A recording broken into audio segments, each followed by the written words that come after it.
मैं अपने इस कार्यक्रम का प्रारंभ हम हमारा जो राष्ट्रगान है वंदे मातरम उससे करेंगे।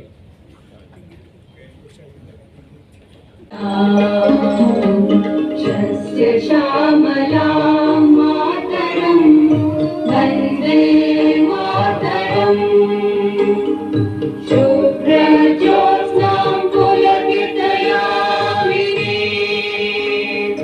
तुल्यकुसुमितद्रुमदलशोभिनीं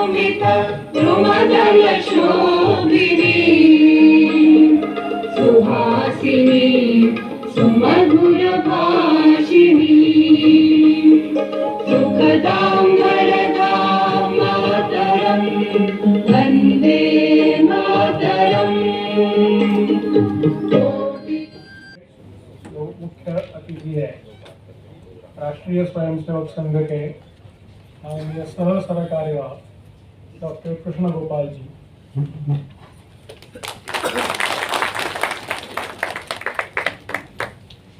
मैं हमारे मुस्लिम राष्ट्रीय मंच के राष्ट्रीय संयोजक इस्तेमुद्दीन और हिंदुस्तान ट्रस्ट के आजिमुल्लाह हज उनको विनती करता हूं कि वो डॉक्टर कृष्ण गोपाल जी का स्वागत करें।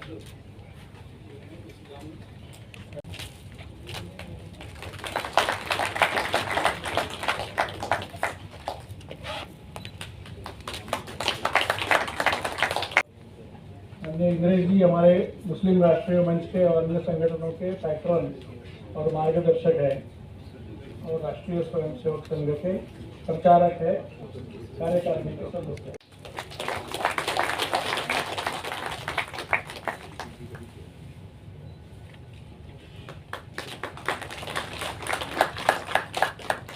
इनका स्वागत करने के लिए हमारे डॉक्टर माजिद अहमद मुस्लिम राष्ट्रीय मंच के राष्ट्रीय संयोजक,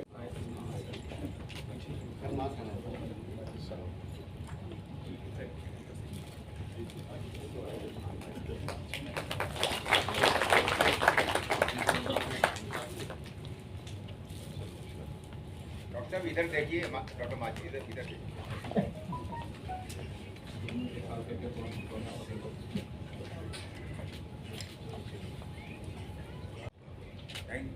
थैंक यू। इसके राष्ट्रीय संयोजक इस्लाम अब्बास और क्षेत्र संयोजक डॉक्टर इमरान चौधरी, इनसे मैं निवेदन करता हूँ कि वो श्री राहुल करार का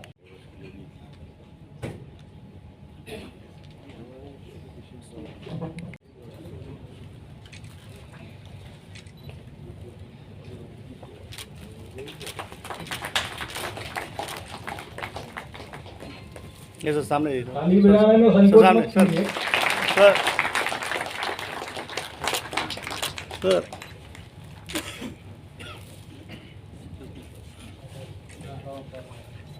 मौलाना इरफान किशोर और हमारे पर्यावरण सेल के राष्ट्रीय सह संयोजक सैयद फयाजुद्दीन, इनसे निवेदन है कि वो हमारे मुस्लिम राष्ट्रीय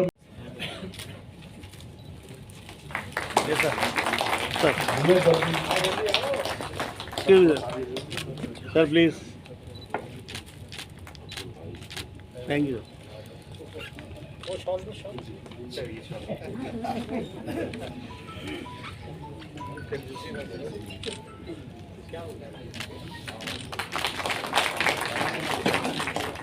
थैंक यू सर।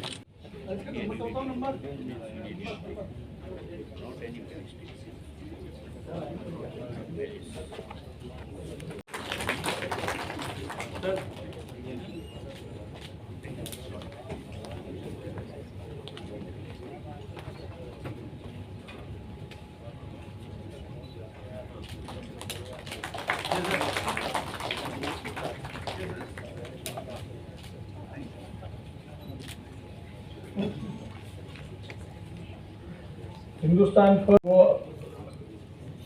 बिलाल जी का स्वागत करें।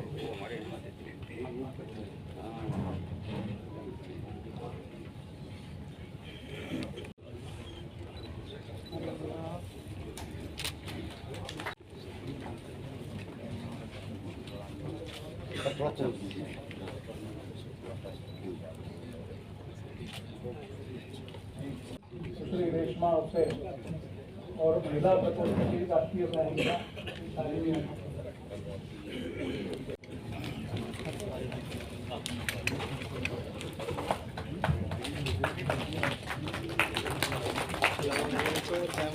यहाँ देख लीजिए ma'am group photo ma'am group close yes ma'am क्यों मैम थैंक्स करार जी, उनसे मेरी प्रार्थना है वो संक्षेप में अपना मनोगत व्यक्त करें।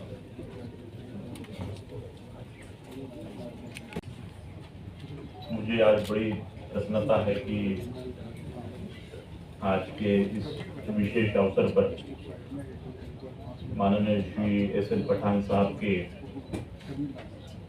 एक महत्वपूर्ण ऐसे विषय के ऊपर उन्होंने जो पिछले 3-4 सालों में चिंतन उन्होंने लिखा, जो कि हमारी संस्था से बहुत नज़दीक से जुड़े हुए हैं।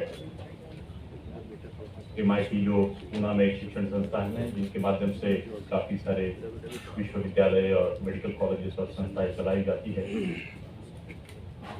तो इस संस्था का उनका जुड़ाव, आदरणीय विश्वनाथ कराड़ जी मेरे पिताजी, उनका जुड़ाव, इस संस्था के प्रमुख पठान साहब, आपको मैं आज सही मायने में कॉम्प्लीमेंट्स करता हूँ, धन्यवाद देता हूँ कि अत्यंत महत्वपूर्ण ऐसे एक विषय के ऊपर, जो कि हमारे भारत की जो इवोल्यूशन है इतने सालों की, और आज जिस पड़ाव पे हम सब आके रुके हैं या हम ये कंटिन्यूस जर्नी, तो अत्यंत महत्वपूर्ण विषय को लेके आपने इस विषय को एक पॉजिटिव तरीके से सभी इंटेलेक्चुअल्स के सामने, समाज के सामने, आने वाली पीढ़ी के सामने, युवाओं के सामने ये विषय रखने की जो आपने हिम्मत की है, सबसे पहले मैं आपको बहुत अभिनंदन करता हूँ।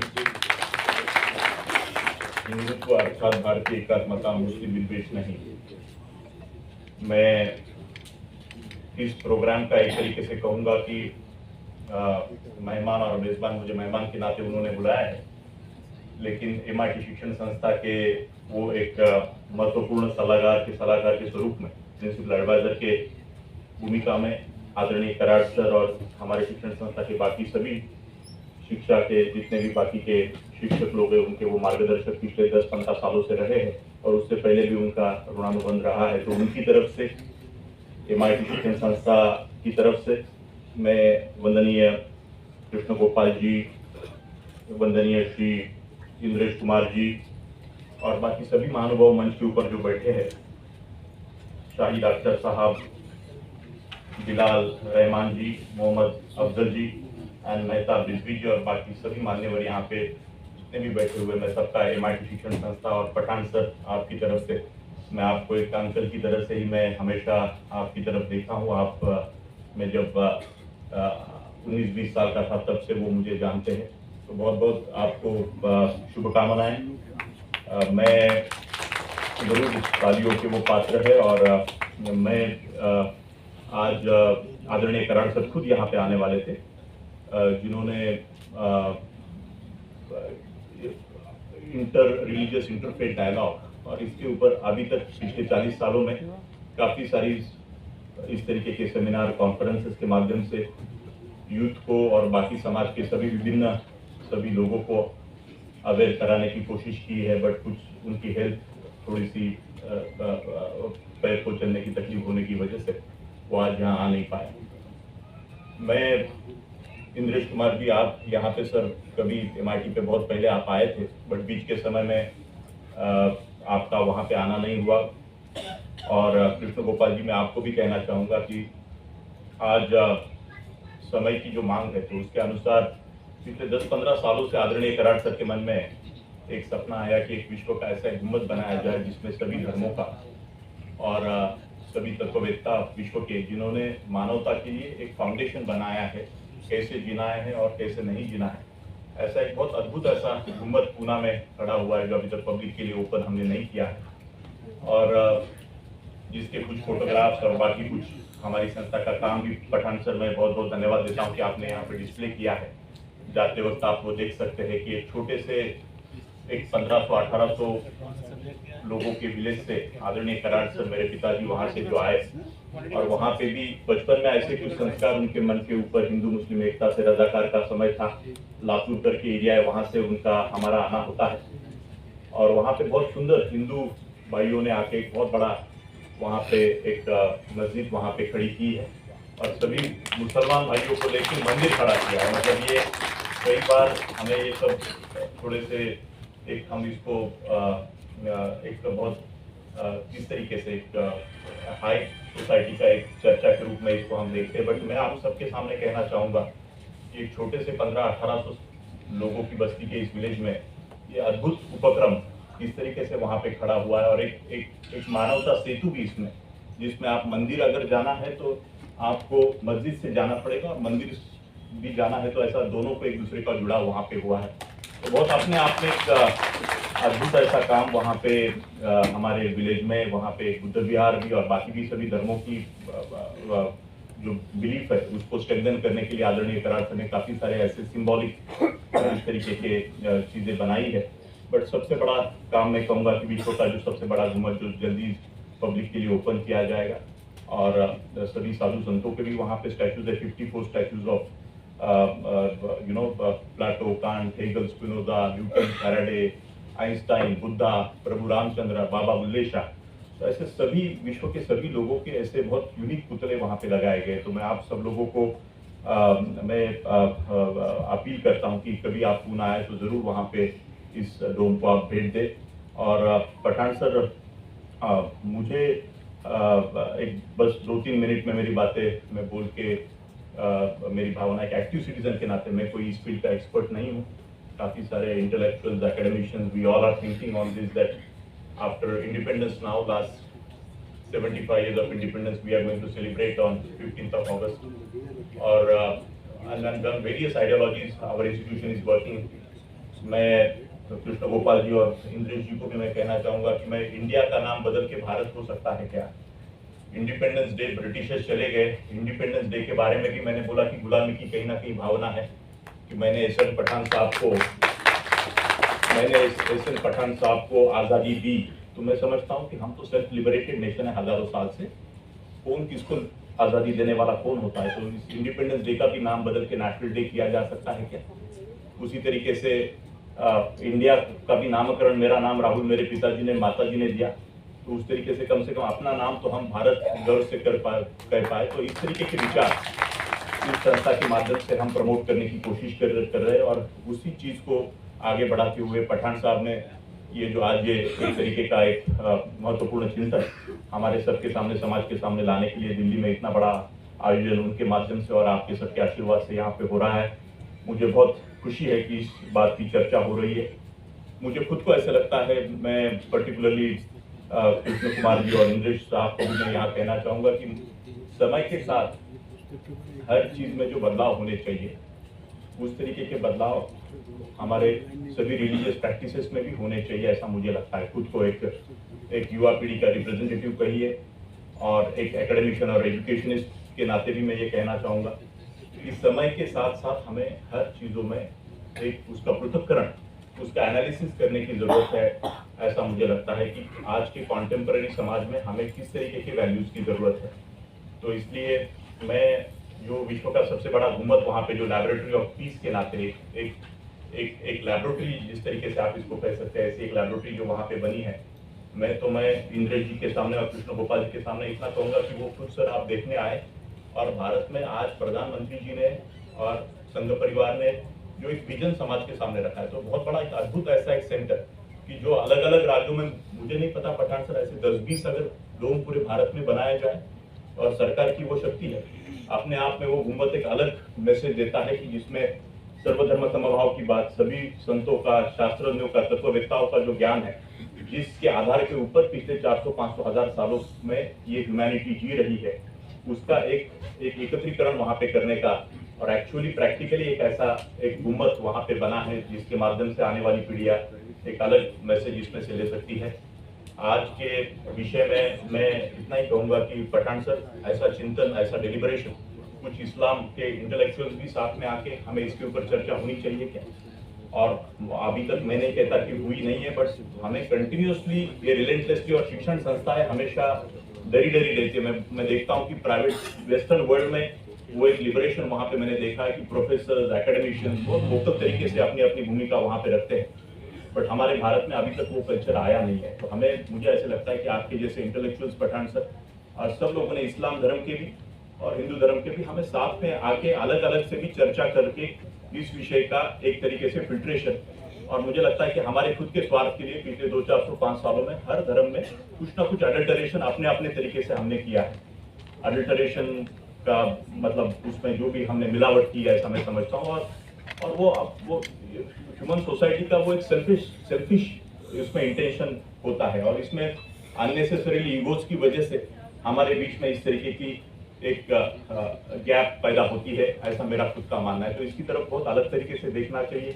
बड़े बड़े विद्वानों ने सबने अगर मिलकर इस तरीके का मैसेज समाज के सामने अगर देने की बात बोली तो मुझे पक्का विश्वास है। मतलब मैं एहसन पठान जी को तो मैं कई बार, मैं मुसलमान है वो कि उनका जिस तरीके से हिंदुत्व के ऊपर भी जिस तरीके से वो बात करते हैं हमेशा, तो आपके जैसे 100-200 लोग पूरे भारत में मैं संघ परिवार को भी अपील करता हूँ और बाकी भी पॉलिटिकल बॉडीज को भी अपील करता हूँ कि पठान सर जैसे अलग अलग जो वृत्ति के जो लोग हैं, जो सही मायने में इतना मिलजुल के, इतना घुल मिल के उन्होंने समाज में हमारे पाशा पटेल करके लातूर करके जिला है, आप में से कुछ लोग जानते होंगे, किसानों के लिए बहुत उन्होंने काम किया है। तो जो इन्वॉल्वमेंट है, तो ऐसे लोगों को मुझे लगता है कि हीरो बना के पठान सर जैसे लोगों को समाज के सामने हम रख पाए तो बहुत बड़ा क्रांति इस देश में हो सकता है, और उनको देख के आने वाली पीढ़ियां बहुत एक ऑर्डर में चलेगी और एक अच्छी हार्मोनियस और पीस लविंग सोसाइटी भारत में हम बना पाएंगे।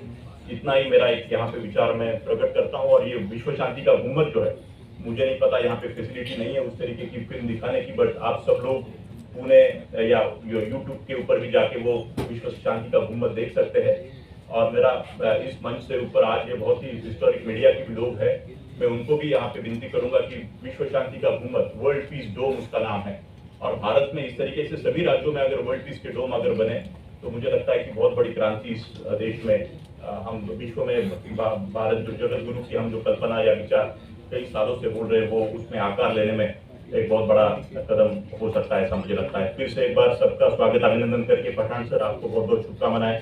इस पर्टिकुलर पुस्तक के माध्यम से बहुत बड़ी क्रांति होगी, ऐसा मुझे मेरा खुद का बिलीफ है, और हजारों बच्चों को मैं भी इस पुस्तक को बांटने की मैं कोशिश मेरी है। और आई एम प्राउड हिंदू, उसी तरीके से आप में से सब लोग प्राउड मुसलमान हैं।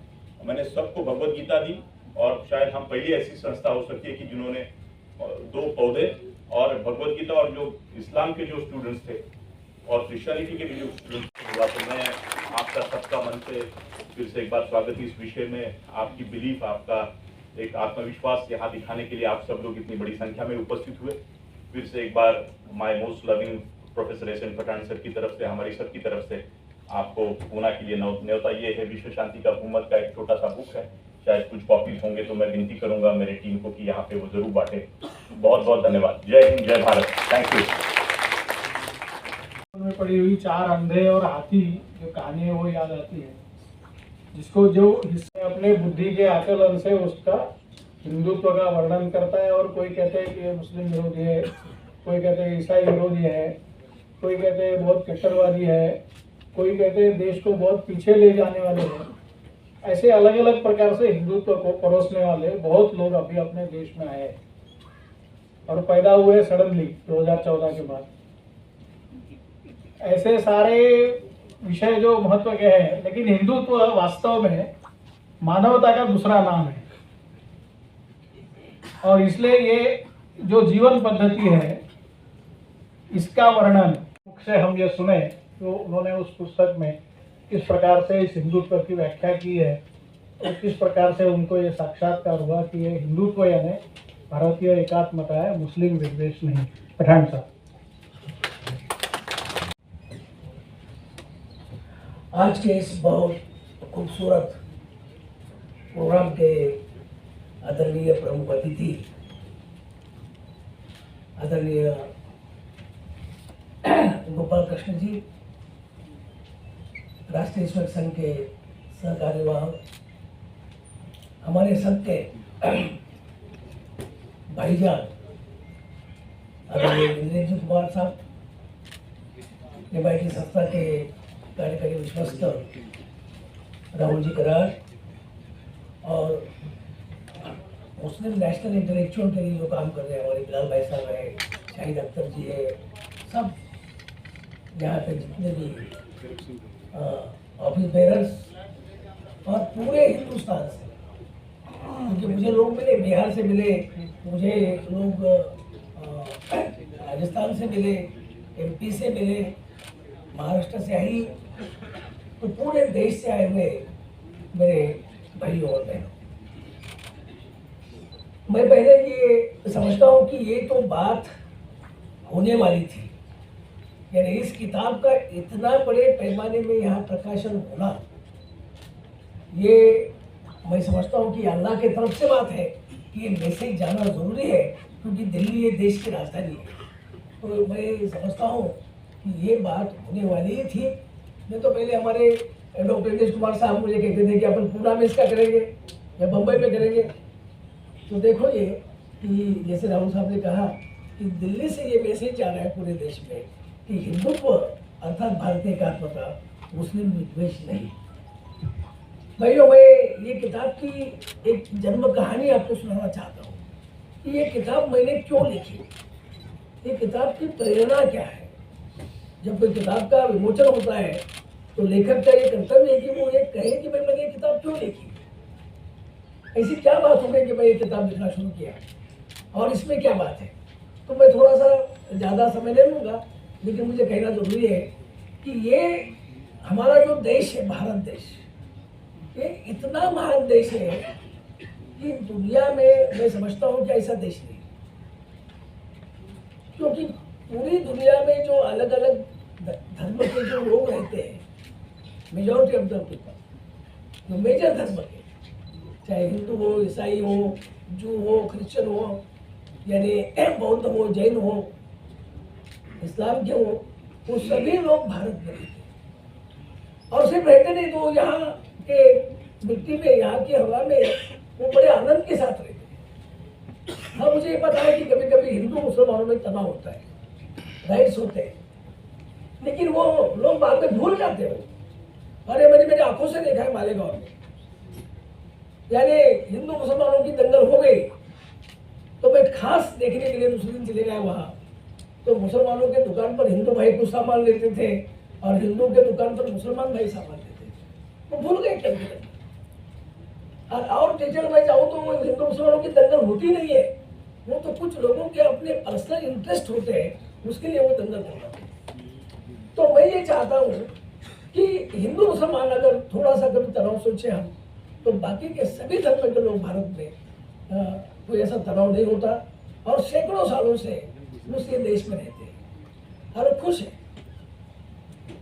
लेकिन मुसलमानों के बारे में एक बात हो गई जो नहीं होना चाहिए थी, वो थी कि ये देश के दो टुकड़े हो गए, पाकिस्तान की निर्मित हो गई। और उसके पहले हिंदू मुसलमानों ने इकट्ठा आकर देश को आज़ादी मिलने के लिए बहुत मेहनत की। वो तो बहुत बड़ी बात होगी, लेकिन अशफाकुल्लाह खान की मुझे याद आती है और उनका जिक्र होना चाहिए आज कि मुसलमानों में पुनर्जन्म नहीं है। लेकिन उसी वक्त में अल्लाह से ये दरखास्त, अल्लाह से मैं प्रार्थना करूंगा कि अल्लाह मुझे, मेरे लिए एक्सेप्शन कर दो, मुझे और एक बार जन्म दो, ताकि मैं ये भारत माँ के लिए और एक बार कुर्बान जाऊं। इसी तरीके का अशफाकुल्लाह खान ने, जब जज ने पूछा कि आपकी आखिरी ख्वाहिश क्या है, आपको अभी फांसी देना है, तो ये कहा था। ऐसे लोग हमारे देश पर हैं, लेकिन जो पाकिस्तान की निर्मित हो गए और हमारे देश में नफरत के बीज बोए गए। अभी उसमें क्या था कि फिर भी पाकिस्तान ने एक पड़ोसी का हक होने के नाते से इंडिया के साथ अच्छे रिलेशन रखना चाहिए था, क्योंकि इस्लाम में, कुरान शरीफ में हम बार बार इसका जिक्र आता है कि पड़ोसी का हक है अपने पर। अगर पड़ोसी भूखा है, पड़ोसी परेशान है, तो हमारी लाखों नवाज़ी कुछ काम की नहीं है। लेकिन पाकिस्तान एक दुश्मन दल को भरा है हिंदुस्तान के खिलाफ, और फिर ये तकलीफें और बढ़ गई। चलो अल्लाह रहम करे कि पाकिस्तान को कम से कम कुरान शरीफ में कि इस्लाम की बात को देर से समझे कि ये हमारा पड़ोसी है। मैं ये कहना चाहता हूँ कि आज हम अगर देखें तो इस देश में सब लोग अलग अलग धर्म के, अलग अलग जाति के, जिनका रहन सहन अलग है, जिनका खान पान अलग है, जिनके त्योहार अलग है, लेकिन फिर भी भारत एक संघ है, फिर भी हम एक है। इसकी ये वजह है कि इस देश की महान संस्कृति, जिसे हम भारतीय संस्कृति कहते हैं, मैं हिंदू तो उसको बाद में कहूंगा, ये भारतीय संस्कृति इतनी महान है कि ये संस्कृति ने हमें मिलजुल कर रहने को सिखाया। और भारतीय संस्कृति का मतलब यह है कि भाईचारा, प्यार मोहब्बत, धर्म सहिष्णुता और एक दूसरे को मदद। ये कहानी ऐसी कि एक गांव में, एक देहात में, बड़े सामान्य घर में, बड़े गरीब घर में एक मुसलमान का बच्चा पढ़ना चाहता है और वो गांव में पढ़ता है, बड़ा होशियार होता है। तो गांव के सभी टीचर्स का, सभी लोगों का बड़ा प्यारा बच्चा होता है। और आपको पता है कि जब बच्चा प्यारा होता है गांव में, तो गांव के सब काम दूसरे स्टूडेंट के साथ करता है। फिर वो मंदिर में जाता है, मंदिर की साफ सफाई करता है। श्री रामनवमी के सप्ताह में वो जो पंडित जी उनके पास बैठकर वो श्रीमद् भगवत गीता का पाठ सुनता है, लोगों को बुलाता है। रात के वक्त तो उस देहात में जो कीर्तन होता है महाराज का, पंडित जी का, उसको उसके घर के सब लोग आते हैं। और फिर ये बच्चा, एक बिल्कुल सामान्य घर का मुसलमान का बच्चा, 7वीं कक्षा में पूरे तहसील में पहला नंबर से पास होता है। लेकिन घर की हालत इतनी खराब थी कि हाई स्कूल में जाना उसके लिए नसीब में नहीं था, क्योंकि गांव में तो हाई स्कूल नहीं था। गांव हाई स्कूल था 10 किलोमीटर। तो बस अपने पिताजी मजदूरी करते थे, तो ये अपने पिताजी के साथ काम को जाता। लेकिन वहां 10 किलोमीटर में जो शिक्षक थे, हिंदू भाई सभी, वो सोचते हैं कि एक लड़का मुस्लिम का तालुके में पैदा है, लेकिन हमारे स्कूल में उसका दाखिला लिया नहीं, चलो हम उसके घर जाएंगे उसको बुलाने के लिए। हम उसको स्कूल में लेना चाहते हैं। और जब उसके घर पहुंचते तो लड़के को मिलते हैं, तो लड़का कहता मेरे पास कुछ नहीं है, मेरे पास स्कूल के लिए चाहिए वो यूनिफॉर्म भी नहीं है, यानी खाकी वो जो हाफ पैंट होती है, सफेद शर्ट होता है और ऊपर सरपेट होती है, तीनों चीजें मेरे पास नहीं है, तो मैं कैसे स्कूल आऊँ? तो वो सभी हिंदू टीचर्स कहते हैं इसकी कोई फिक्र नहीं है, ये चीजें हम देंगे आपको, लेकिन कल से स्कूल आना।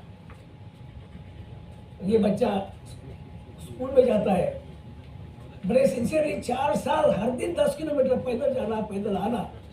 मैट्रिक में और तालुके में पहला आता है, लेकिन कॉलेज जाने के लिए पैसे नहीं है। फिर वही उसके टीचर हिंदू भाई, उसमें कोई मुसलमान नहीं है, वो कहते कि इसको कॉलेज को भेजना है। और फिर वो कॉलेज को भेजते हैं, जिसे हम कहते हैं अर्न एंड लर्न की, मैंने काम करके सीखो। ये लड़का यानी इंटर साइंस में 68% मार्क्स मिलाता है, जबकि 58% मार्क को एमबीबीएस को एडमिशन कोर्स होती है उस जमाने में, लेकिन एमबीबीएस नहीं बन सका, बीएससी हो गया और एक हाई स्कूल में टीचर बना और बड़ा सुखी था परिवार। उसके प्रोफेसर जो हिंदू भाई है, वो उसे लिखते कि अरे मुझे बहुत बुरा लगा कि तू एक स्कूल में टीचर बन गया। जब तू पढ़ता था मुझे लगा था तू तो कुछ बनेगा जिंदगी में, तुझे बड़ा आदमी होना है। और ये टीचर का खत देखकर वो बच्चा अपने नौकरी का रेजिग्नेशन देकर वो एमएससी के लिए पढ़ने के लिए चले जाता है यूनिवर्सिटी, वहाँ काम करके सीखता है, प्रोफेसर बनता है। कॉलेज का पहला पीएचडी है वो जो प्रोफेसर बना। आगे चल के जर्मनी गया, वे जर्मनी उस जमाने में जिसने और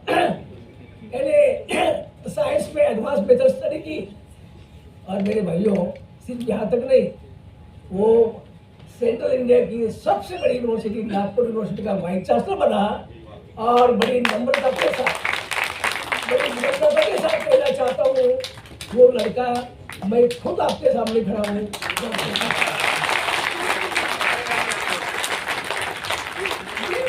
ये मुझे साक्षात्कार हुआ, मुझे किसी मुसलमान भाई ने कोई मदद नहीं की, किसी मुसलमान भाई ने मुझे कोई यूनिफॉर्म नहीं दिया, ये मुझे मदद करने वाले थे सब मेरे हिंदू भाई जो भारतीय संस्कृति लेकर ये देश को एक संग रखे, और चाहे कोई भी जात का हो, कोई भी धर्म का हो, लेकिन हिंदुत्व, ये हिंदुत्व ये तो हमारी प्रेरणा है।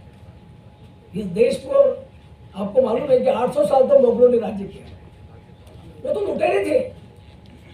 यहाँ तक कि उन्होंने मंदिरें तोड़े, मूर्तियां तोड़ी, लेकिन एक उसके बाद में ब्रिटिशों ने वो मुस्लिम और हिंदू में झगड़ा लगाकर इस देश को 150 साल गुलामी में रखा और नफरत फैलाते गए।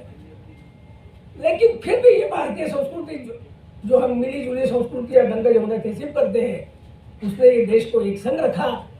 और ये सब जो बहुसंख्यक इस देश के लोग जो प्यार मोहब्बत का संदेश देते हैं, जो मददगार बनते हैं, मेरे भाइयों, वो हमारे हिंदू भाई हैं, उनके मन में कोई विद्वेष नहीं है। अगर विद्वेष होता तो आज भी जो चल रहा है, आपको मालूम है एक गांव में सिर्फ 10 मुसलमान के घर होते और 990 घर होते हिंदू लोगों के, लेकिन ये सब मुसलमान अपने गांव के लोगों से बड़े प्यार मोहब्बत से रहते हैं। चाहे उनके पास खेती नहीं है, चाहे उनके पास हमारी हालत नहीं है अच्छी, उनके पास एजुकेशन नहीं है, लेकिन वो खुश रहते हैं।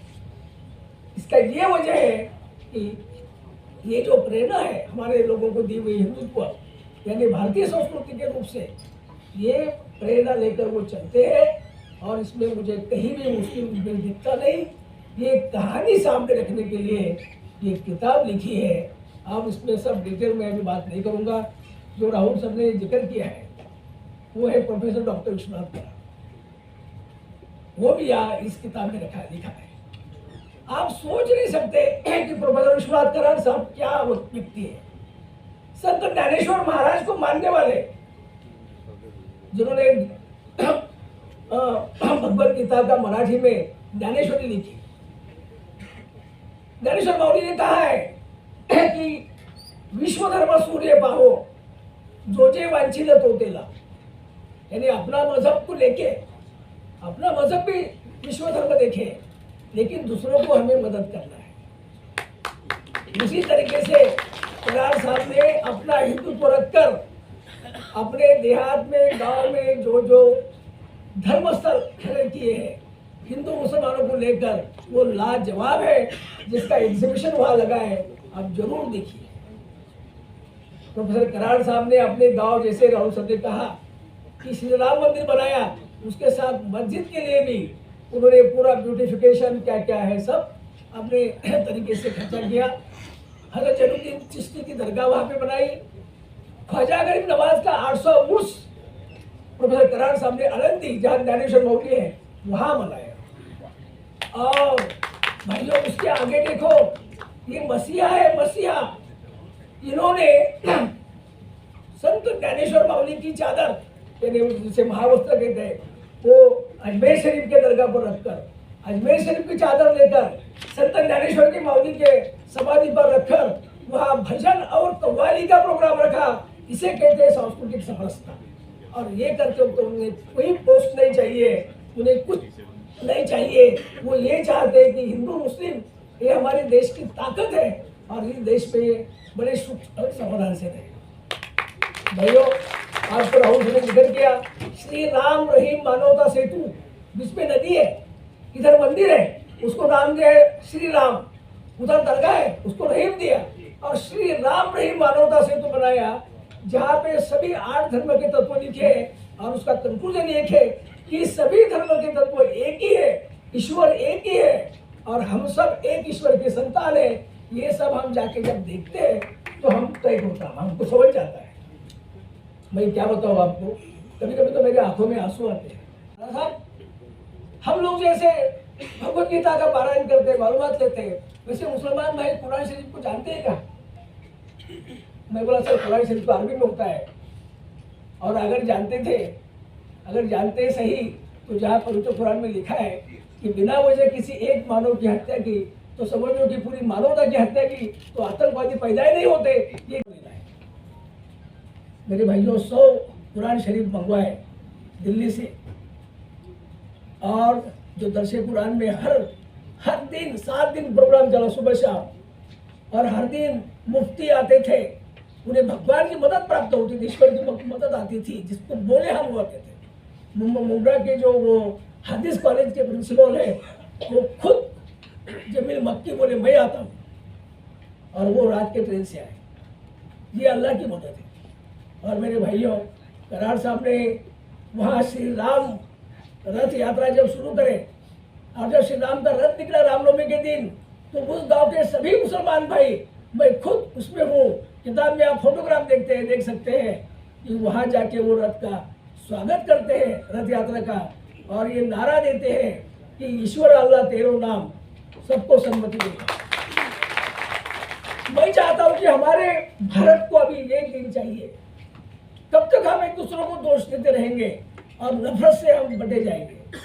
क्योंकि भाइयों, हम जब अलग अलग रहे, हमारे मुसलमान भाइयों ने भारतीय संस्कृति को अपनाया नहीं। हमें भारत में रहना है तो हमें भारत की संस्कृति और परंपरा को अपनाना पड़ेगा। भारत में रहने का और संस्कृति परंपरा सऊदी अरेबिया की नहीं चलेगा।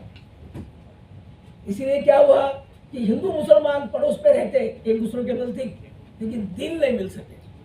ये दिल अगर मिलाना है तो हमें भारतीय संस्कृति स्वीकारना पड़ेगी और उनके साथ रहना पड़ेगा। ये दुरंगीपना नहीं चलेगा। मैं वजह से मेरे मन में ये विचार आया कि आज हम ख्वामखा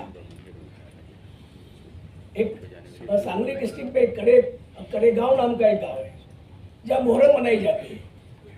और वो आपको ताज्जुब लगेगा, आप कभी आके देखिए, जब मोहर्रम होती है गांव की, तो जो शादी की हुई लड़कियां ससुराल जाती है, वो अपने गांव की मोहर्रम करके ससुराल से मैके आती है, और बड़ी गांव की यात्रा होती है, उत्सव होते हैं। छोटे छोटे बच्चों को ताजिया के आगे रखते हैं और प्रार्थना करते हैं। मेरे भाइयों, इतनी सहिष्णुता मैंने हिंदू धर्म छोड़कर कहाँ नहीं देखी। बारी है अभी मुसलमानों की। अभी हमको ये दिखाना चाहिए कि इस्लाम यानी क्या है। इस्लाम यानी दाढ़ी टोपी नमाज इतने में बांध के रखा है, इसका नाम इस्लाम नहीं है। इस्लाम यानी अगर आप 1 घंटा रिसर्च करेंगे, एक प्रहर कहा है, एक क्षण कहा है, तो वो लाखों नमाज से बेहतर है, क्योंकि उसकी वजह से दुनिया को फायदा होगा। इस्लाम यानी क्या है, ये सब मैं हदीसें दे रहा हूँ, रेफरेंस दे रहा हूँ। वतन परस्ती, जिस देश में तुम पैदा हो गए वो देश को बड़ा करना, उस देश की खिदमत करना, ये हमारे मजहब का हिस्सा है।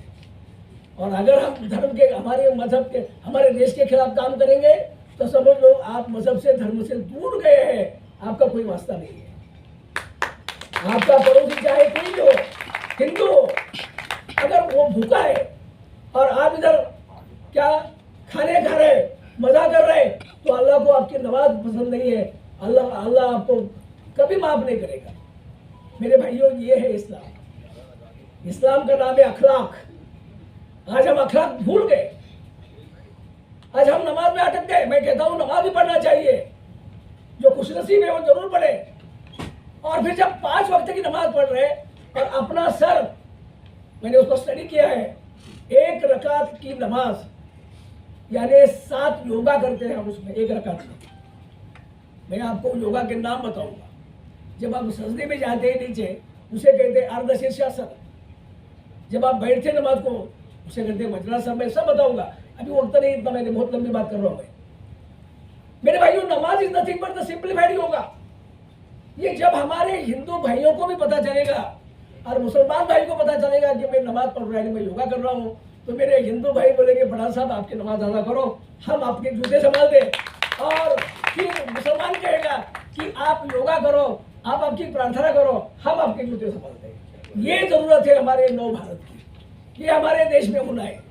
क्योंकि हमें हुजूर सल्लल्लाहु अलैहि वसल्लम ने कहा है कि मुझे हिंदुस्तान से खुशबू आ रही है।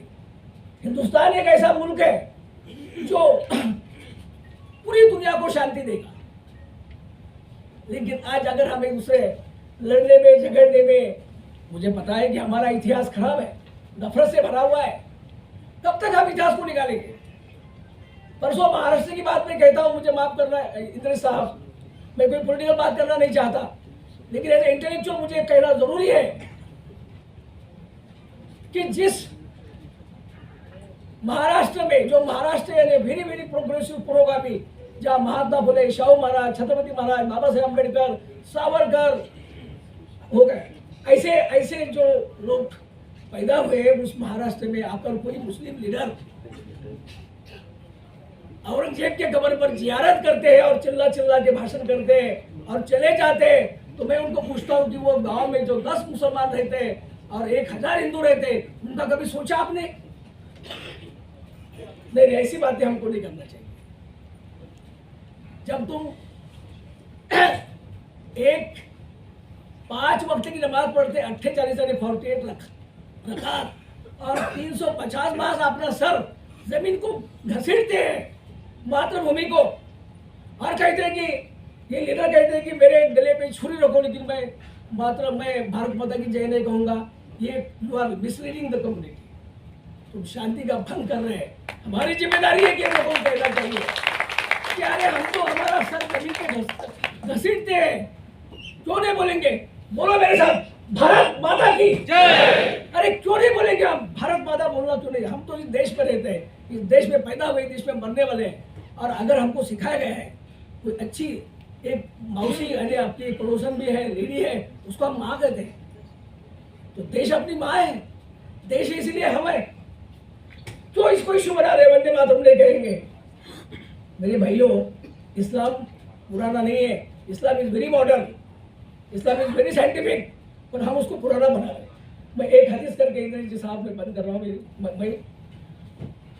मेरे भाइयों, पहला एक तो कुरान शरीफ मोहम्मद पैगंबर साहब को मिले और बोले कि मैं जा रहा हूँ यमन को, तो जाने के पहले आपको मिलने को आया। तो बोले कैसा राज करेंगे वहाँ? बोले मेरे सामने मेरे पास कुरान शरीफ है, मैं कुरान शरीफ को देख के काम करूंगा। तो हुजूर सल्लल्लाहु अलैहि वसल्लम पूछते हैं, अगर उसका जवाब, कोई सवाल का जवाब आपको कुरान शरीफ में नहीं मिला, देखो ये बात, तुम कह रहे जिन्होंने इस्लाम की स्थापना की, जिन्होंने अल्लाह का मैसेज लाया, उनके जरिए आया हमारे तक, तो फिर वो बोले कि नहीं, मैं फिर आपकी जिंदगी में तब देखूंगा कि आपने आपकी जिंदगी कैसी बताई। फिर भी उनको कहते हैं कि अगर मेरी जिंदगी में भी नहीं मिला आपका सवाल का जवाब, तो क्या करेंगे? तो मुआज देते हैं कि फिर मैं मेरा खुद दिमाग चलाऊंगा, मैं खुद सोचूंगा और फिर डिसीजन लूंगा। तो हुजूर सल्लल्लाहु अलैहि वसल्लम कहते हैं कि फिर ये बात इतनी जरूरी है कि पूरे सब लोगों को समझाओ कि जब तक आप डिफिकल्टीज में है तो खुद सोचो, खुद डिसीजन लो। मेरे भाइयों, सबसे ज्यादा बुद्धि का प्रसार और बुद्धि का सोचने का अधिकार हुजूर सल्लल्लाहु अलैहि वसल्लम ने पहली बात दिया है। स्त्रियों को, लेडीज को सीखने का पहले अधिकार हुजूर सल्लल्लाहु अलैहि वसल्लम ने दिया है, उनको सिखाओ, पढ़ो पढ़ो पढ़ो। इतनी बार कुरान शरीफ में जिक्र आया है। हमारे भाई आज कितने पीछे मैं जानता हूँ, कोई सेक्टर कमेटी का प्रूफ देने की जरूरत नहीं है। मैं महाराष्ट्र का 60 साल के बाद में पहला वाइस चांसलर है। मेरे पहले क्यों नहीं कोई वाइस चांसलर होना चाहिए था? भाइयों, मैं विनम्रता के साथ कहता हूँ कि हम समझ लें, भारत की संस्कृति बड़ी महान है, हमें खुद सोच के डिसीजन लेना चाहिए। हिंदू भाई, भारतीय संस्कृति यानी बस मोहब्बत, प्यार मोहब्बत, संयुक्त संघ का विचार नहीं है, ये पूरे मानवता का विचार है। ये किसी एक स्वयंसेवक संघ का विचार नहीं है। हिंदुत्व ये मानवता का है, इसको हमें बढ़ाना है। और अभी हमारे मुसलमानों ने जो साबित करना है कि हिंदुत्व यानी भारतीय एकात्मता, मुस्लिम विद्वेष नहीं। Thank you very much.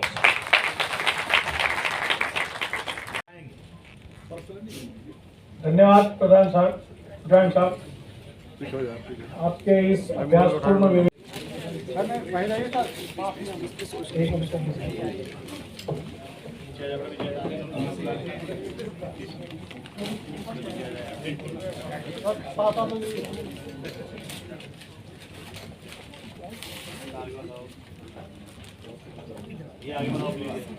उसको 3 भाषा में ऐसा बताया है, मराठी, हिंदी और उर्दू।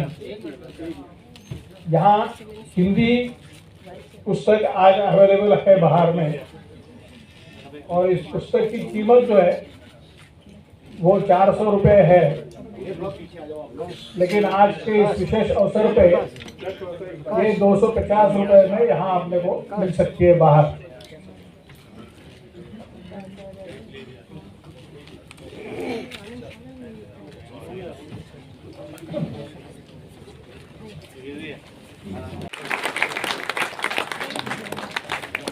अब मैं आदरणीय डॉक्टर इंद्रेश कुमार जी से निवेदन करता हूँ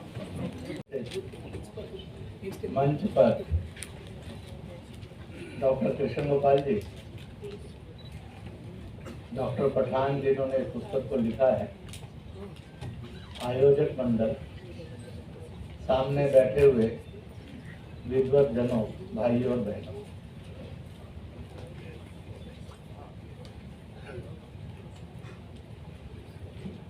विषय में दो चार बातें मैं आपके सामने रखूंगा। मुख्य बात डॉक्टर कृष्ण गोपाल जी को रखनी ही।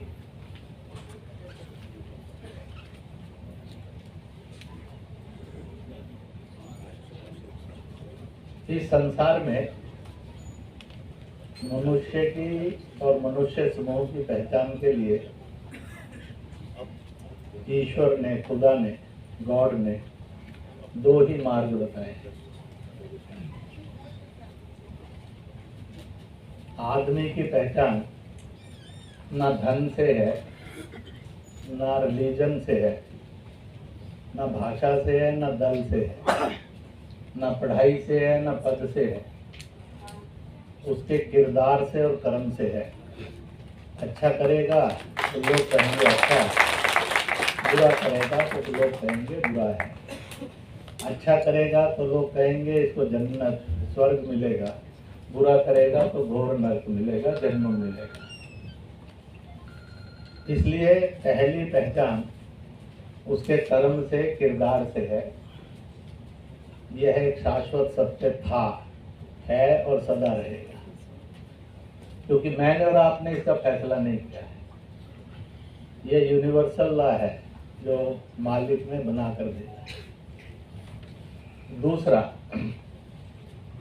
मनुष्य और उसके समूह की पहचान किससे होगी? तो फिर से कहा है, not by religion, not by caste, not by language, not by education, not by wealth और हेल्थ, पावर। वह उस समूह की पहचान इस दुनिया के अंदर जो ईश्वर ने गिफ्ट रूप में इंसान को दी, वह धरती जिसको कंट्री, नेशन, देश, वतन कहते हैं, उसी से हो। इसलिए अमेरिका का, इंग्लैंड का, रूस, इटली, रोम, फ्रांस, कनाडा का आदमी आता है, ना तो ईसाई के काम को आया है। आज 229 से अधिक ईसाइयों के सब रिलीजन, ना ये कहते हैं कंजर्वेटिव पार्टी का है कि लेबर पार्टी का है कि डेमोक्रेट का। एक ही सबकी पहचान है। ये अमेरिकन का, अमेरिका का अमेरिकन है, ये ब्रिटेन का है तो ब्रिटिश है, इटली का तो इटालियन है, फ्रांस का तो फ्रेंच है। यही उसकी पहचान है। अभी खूबसूरत घटना घटी।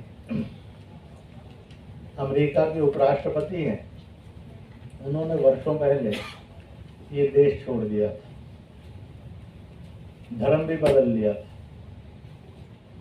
उसके बाद उन्होंने नागरिकता भी छोड़ी, फिर राष्ट्रीयता भी छोड़ी, और लाइफ लॉन्ग राष्ट्रीयता भी उन्होंने अमेरिका की। वो बहन कमला हैरिस जब उपराष्ट्रपति बनी तब से लेकर आज तक, और जब वो चुनाव लड़ रही थी तब भी लिखा यही आता था, भारत मूल की कमला हैरिस अमेरिका की राष्ट्रपति बनी। ये किसी ने मैनेज नहीं किया था, ये एक सत्य था और शाश्वत सत्य था, इसलिए लिखा और बोला जा रहा था। ऐसे ही अरब का, तुर्किस्तान का, ईरान, इराक, फिलिस्तीन का आदमी कहीं जाता है तो कोई नहीं कहता है मुसलमान है। शिया है कि सुन्नी है, अहले हदीस है कि अहले सुन्नत है, हनफी है कि साफी है। आज 72 से अधिक सब रिलीजन। तो यही कहते हैं ये अरबी है, ये तुर्की है, ये ईरानी है, इराकी है, फिलिस्तीनी है। ये पहचान धरती से है, राष्ट्र से है, देश से। जब चीन से, वियतनाम से, जापान से आदमी आता तो कोई नहीं कहता बौद्ध है, महायानी है कि थ्योरवादी है कि वज्रयानी है। 18 सब रिलीजन है। सब ये कहते हैं चीनी है, वियतनामी है, जापानी है। भाई और बहनों, भाग्य से हमारा देश ऐसा है कि जिसके एक नाम नहीं है, अनेक नाम है। करोड़ों ने लिखा है दुनिया की पुस्तकों में, ये आर्यव्रत है इसलिए वो आर्य कहते हैं, ये भारत है इसलिए भारतीय कहते हैं, ये हिंदुस्तान है इसलिए हिंदुस्तानी कहते हैं, ये हिंद है इसलिए हिंदू कहते हैं, ये इंडिया है इसलिए इंडियन कहते हैं। ये लेटेस्ट नाम है, 300-350 साल पहले। कोई फिर और रख देगा तो बाद में सोचेंगे। परंतु ये ना जातिवाचक है, ना पंथवाचक है, ना भाषावाचक है, ना दलवाचक है। यह है राष्ट्रवाचक यानी मानवतावाचक शब्द है। अगर इन शब्दों को कोई सांप्रदायिक संकुचित कहता है तो फिर उसको ये भी मानना चाहिए कि अरबी, तुर्की, ब्रिटिश, अमेरिकन, चीनी, जापानी, रशियन और फिलिस्तीनी, यह भी सब सांप्रदायिक और संकुचित शब्द है। 2 पैरामीटर से सोचना नहीं चाहिए। अपने अज्ञान को और विज्ञान को, अवैज्ञानिकता को कभी दूसरे पर हिंसक बनकर लादना नहीं चाहिए। डायलॉग जरूर करने चाहिए। डायलॉग इसलिए नहीं करना है कि बहस करनी है, डायलॉग इसलिए करना है कि समाधान निकालना है। तो इसलिए ये पहचान ईश्वर ने तय की। It is a universal law. अब इस यूनिवर्सल लॉ को अगर घिसकर चेक करना हो तो आज मक्का शरीफ चले जाइए तो वहाँ भारत से आने वाले मुसलमान के लिए जो सराय और होटल होते हैं वो आज भी लिखे जाते हैं। अब इंडियन शब्द आ गया है, परंतु 400, 300, 500 साल पहले लिखा जाता था हिंदुओं की सराय, हिंदियों की सराय। और जब रजिस्ट्रेशन होता था किस देश के मुसलमान हैं तो जापान वालों का जापानी लिखा जाता था, ईरान वालों का ईरानी लिखा जाता था, इंग्लैंड वालों का ब्रिटिश लिखा जाता था। ऐसे भारत के लिए हिंदू लिखा जाता था।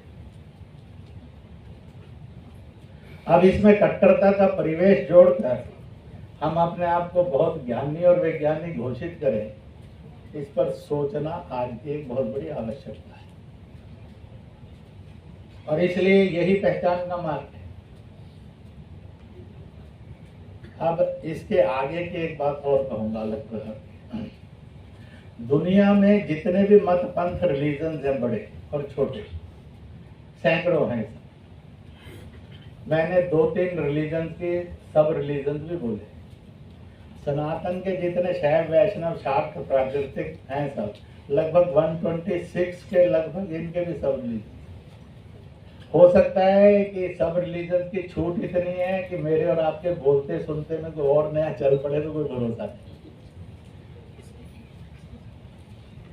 अगर विश्व के अंदर आप सबने ईमानदारी से एक प्रश्न पूछा, name the nation, name the civilisation, name the people, कि जहाँ दुनिया के जितने भी मतपंथ हैं वो सब रहते हैं, वो स्वीकार भी हैं, सामान्य और वह सम्माननीय भी है और वो अकोमोडेटेड भी है। क्या अमेरिका लिखेंगे? क्या अरब लिखेंगे? क्या चीन लिखेंगे? क्या जापान लिखेंगे? क्या ब्रिटेन लिखेंगे? क्या रोम लिखेंगे? नहीं लिख सकते। भाई और बहनों, एक शाश्वत सत्य है, भारत भारतीय और भारतीयता ही एकमात्र वो धरती है, समाज और संस्कृति है जो दुनिया के सब मतपंथों को स्वीकार भी करती है, सम्मान भी देती है और एकोमोडेट करके साथ भी लेकर चलती है। तो और नाम लिखेंगे तो बाँचने वाला 0 दे देगा, इससे अधिक नंबर नहीं दे सकते। ये भारत ऐसा ही भारत बना रहे, इस प्रयत्न का नाम ये पुस्तक है। बहस करने के लिए पुस्तक भी है, क्योंकि बहस से ये समझदारी हो कि अंडरस्टैंडिंग बनाना है तो निकल सकता, अड़ना है तो नहीं निकल सकता, परंतु बहस को रोका तो नहीं जा सकता, वो करेगा। तो इसलिए इसको भी समझना चाहिए। It is the only language, it is the only society, it is the only culture.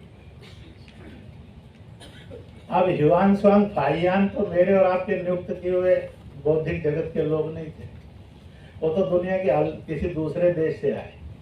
उसने लिखा भारत ऐसा देश है जिसमें लोग घरों को ताला नहीं लगाते, पर आज का सच ये है कि घर घर में ताला है, घर के हर कमरे में ताला है, कमरे की हर अलमारी में ताला है, रहने वाला माँ बाप और बच्चा है, ठीक, उनको भी एक दूसरे पर भरोसा है। तो क्या ये भारत स्वीकार करने के लिए हम पढ़ाई कर रहे हैं? उन्होंने लिखा हम थे, ये भी सच है आज नहीं, पर ये कहाँ लिखा है कि कल नहीं हो सकता? ये कहाँ लिखा है कि इट इज इम्पॉसिबल?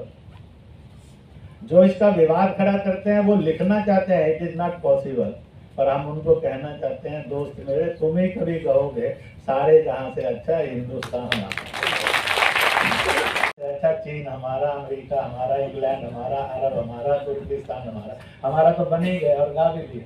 और गाने वाला बिगड़ गया, इधर उधर भटक गया, अलग बात।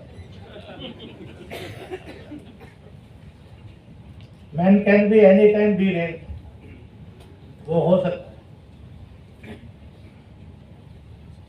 तो इसलिए ऐसी सामान्य बातें हैं जो बड़े असामान्य ज्ञान और विज्ञान से ओतप्रोत हैं, इनको सोचते समझते रहना चाहिए।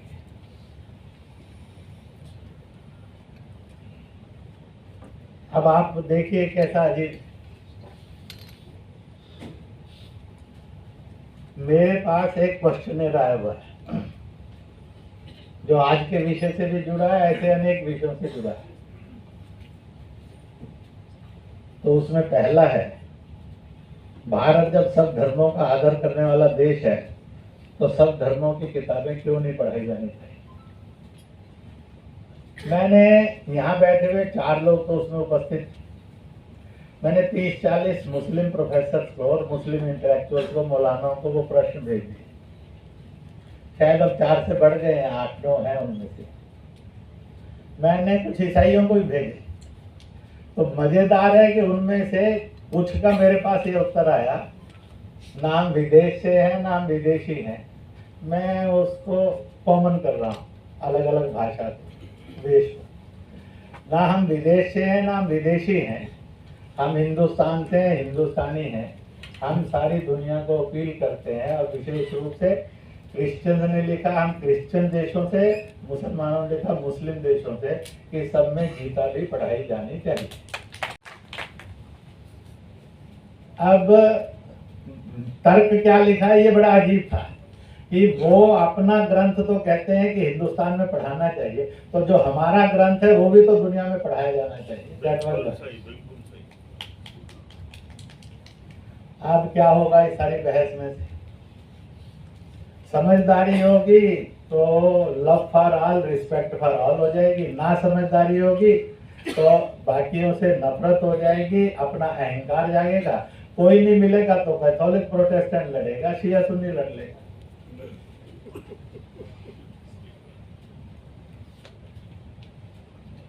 और इसलिए यह भारत ही है जो सबको एकोमोडेट करता है, रिस्पेक्ट करता है, और उसके साथ साथ उनको स्वीकार भी करता है। दुनिया में और कोई देश नहीं है दोस्तों। और जिसके लिए मक्का शरीफ से हिजरत करने के बाद मदीना शरीफ में सुलह होने के बाद मक्का शरीफ वापस लौटते हुए स्वयं कहते हैं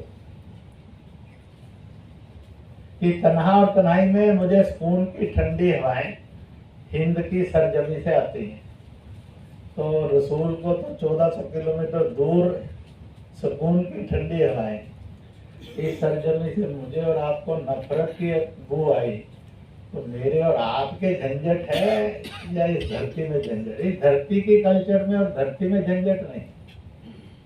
कहीं ना कहीं शरीर मन बुद्धि में हमारे विकार आया, इसलिए लड़ने की रिहर्सल शुरू कर दी।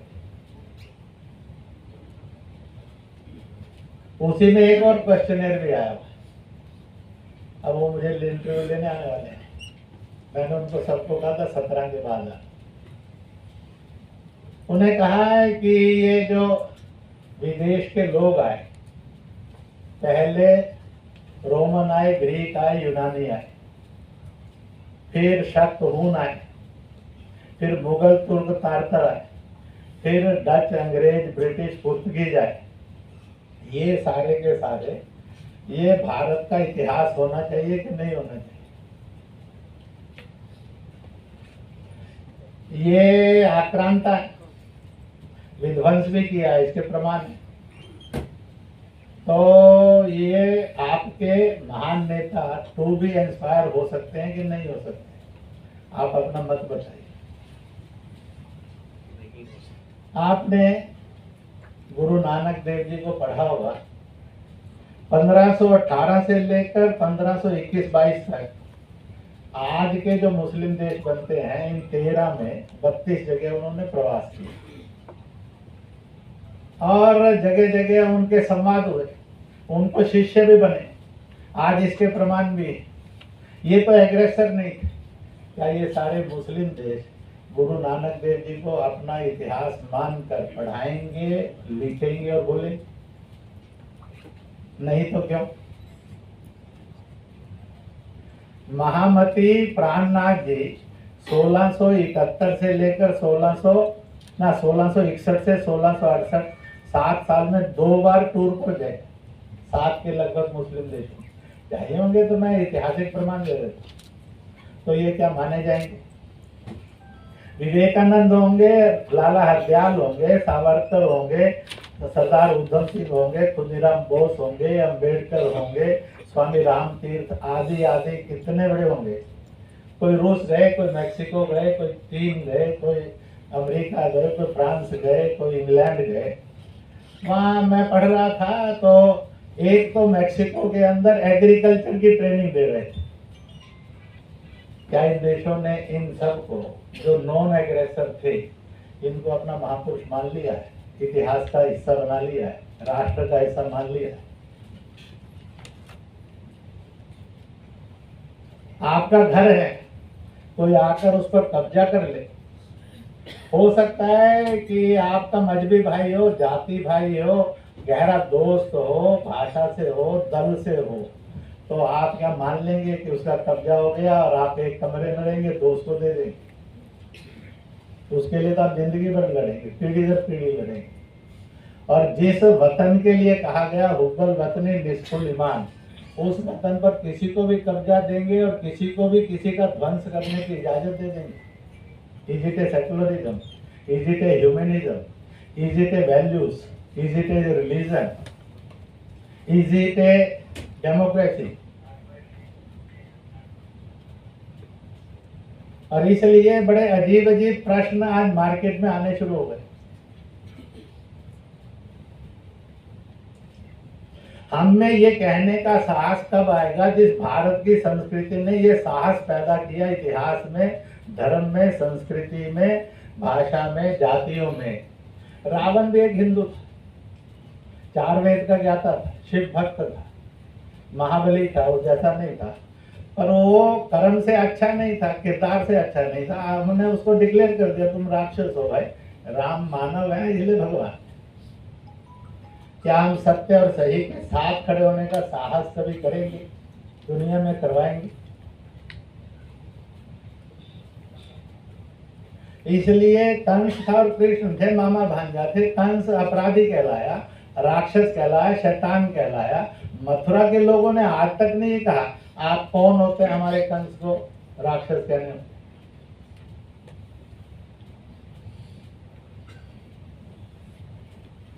इस प्रकार से विचार करने की जरूरत है कि सत्य और सही को प्रकट करना या अपने मानसिक विकार के आधार पर सत्य और सही का मूल्यांकन और स्थापना करनी।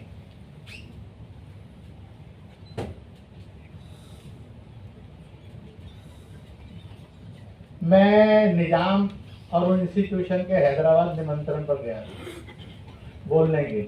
मैंने वहां हंसते हुए कहा, भारत का विभाजन हुआ, अगर बापू नेहरू और जिन्ना की बजाय अरविंद को और सुभाष और तिलक को चुन लेते तो भारत का विभाजन नहीं होता।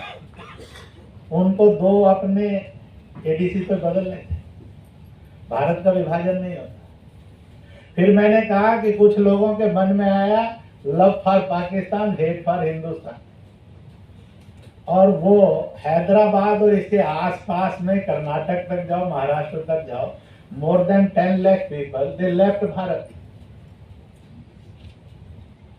पाकिस्तान ने आज तक नागरिकता नहीं दी उनको।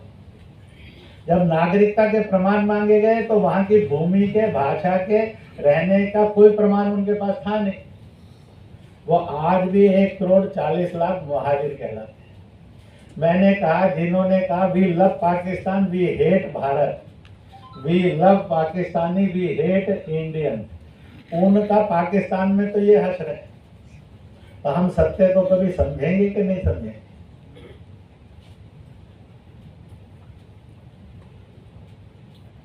तो इसलिए उनको कहा, मैंने कहा ये तो सुभाष को धन्यवाद दीजिए जिसने जय हिंद गुंजा दिया, और ईश्वर को पुनः धन्यवाद करिए कि उन्होंने पटेल दे दिया। पटेल ने एक हिंद कर दिया, सुभाष ने जय हिंद गुंजा दिया, तो आज का हिंदुस्तान है।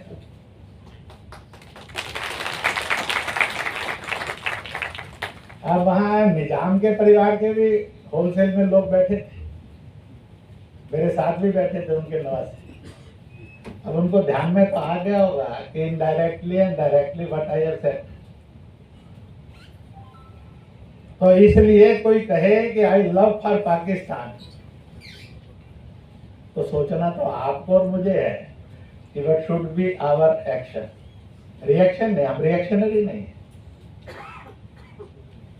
रिएक्शनरी रिएक्ट करता है, जो सज्जन आदमी होता है वो एक्ट करता है। और मैंने पिछले 18-20 साल में विश्व के 25 से अधिक मुस्लिम देशों के साथ और भारत के अंदर 25, 30, 40 लाख, कश्मीर से कन्याकुमारी तक, गोवा, गुजरात से मणिपुर, आसाम तक डायलॉग किया हर हालात।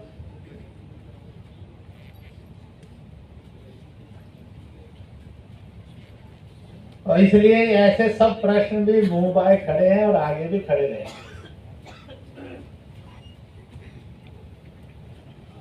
डराने वाला, धमकाने वाला तो एक प्रश्न खड़ा है कि रोम हो कि मक्का शरीफ हो, अयोध्या हो कि ननकाना साहब हो, ये हो या वो हो, दुनिया को अंधेरे में और झूठ में रखना ही बुद्धिजीविता है, मानवता है, विज्ञान है, या सारा सत्य बताना? सत्य में फिर कहाँ कॉम्प्रोमाइज करना, कहाँ रास्ता निकालना, निकल आता है। तो क्या हम सारे विश्व को ये घोषित करते हैं कि सालों आपको अंधकार में रखेंगे, हम कभी आपको प्रकाश में और सत्य के नजदीक नहीं जाने देंगे? Who are we? हम कौन होते हैं इस बात को करना? लोग सच जानेंगे, सच जानने के बाद भी समझौते होते हैं, सच जानने के बाद भी रास्ते निकलते हैं, सच जानने के बाद भी शांति आती है और विकास आता है।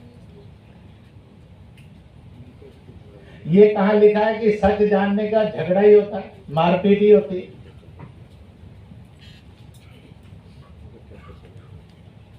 तो इसलिए आज के आधुनिक युग को, जो उसको हमने युग ऑफ डेमोक्रेसी कहा, युग ऑफ साइंस कहा, युग ऑफ डेवलपमेंट कहा, जिसको हमने युग ऑफ पीस कहा, जिसको हमने और कई ऐसी संज्ञाएं दी, तो उसमें सारी दुनिया को, सारी दुनिया के बारे में सत्य के साथ जीना चाहिए कि अंधकार में और गलत के साथ जीना चाहिए। ये मैंने इसलिए प्रश्न दिए हैं, मैंने इनके उत्तर नहीं दिए। प्रश्नों के साथ जो लोग मिलते हैं और कुछ कुछ बोलते हैं, तो मैंने उसमें से दिया। ये सारे प्रश्न भी मुंबई खड़े होंगे।